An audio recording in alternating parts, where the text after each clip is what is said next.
Отан қорғаушылар күні құтты болсын жігіттер, бейбітшілік күнімізді сақтап тұрған үміттер.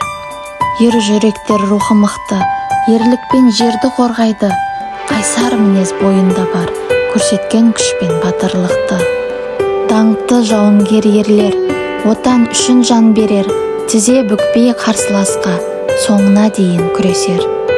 Тыныш болсын еліміз, аман болсын жеріміз, көркейе берсін ұлы отан, үлесін қосып бәріміз. Құтты болсын бүгінгі күн, батырларға мың алғыс, әр ер азамат ерлігі, отанын шын сүйгені. Қайсарлық пен қайратқа толып тұр ерлер жүрегі, отан қорғаушылар күнімен құттықтаймын жігіттерді.